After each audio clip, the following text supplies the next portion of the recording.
Bhavnagar મહાનગરપાલિકાનું estate વિભાગ દ્વારા શહેરના જવાહર મેદાનમાંથી 20 જેટલા ઝૂંપડાઓ, 10 ખાટલા, 6 લારી જેટલો સામાન જપ્ત કરીને દબાણની કાર્યવાહી હાથ ધરવામાં આવી હતી। આ સાથે સરકારી મિલકતમાં પાર્ક કરેલા 3 વાહનોને લોક કરીને 4500નો દંડ વસૂલવામાં આવ્યો હતો। ભાવનગર મહાનગરપાલિકાના દબાણ હટાવ સેલ દ્વારા રાજકોટ રોડ ઉપરથી પણ અસ્થાયી દબાણો દૂર કરીને 3 લારી, 1 એકાઉન્ટર, 2 ટેબલ, 1 છત્રી, 2 કાંટા અને 6 કેરેટ જપ્ત કરવામાં આવ્યા હતા।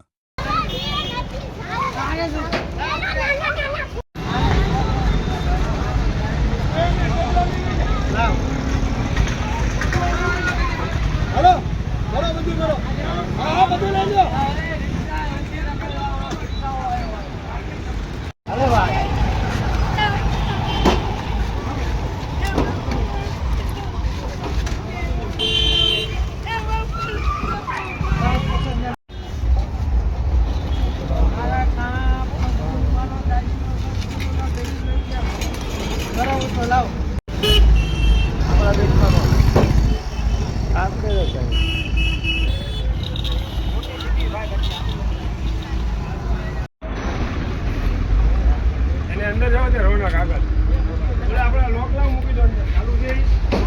લાવ અહીં આગળ મૂકી દો ફરી જાય લઈ આવી જાવ હા લઈ જાવ આ તો કામ ના બરોબર છે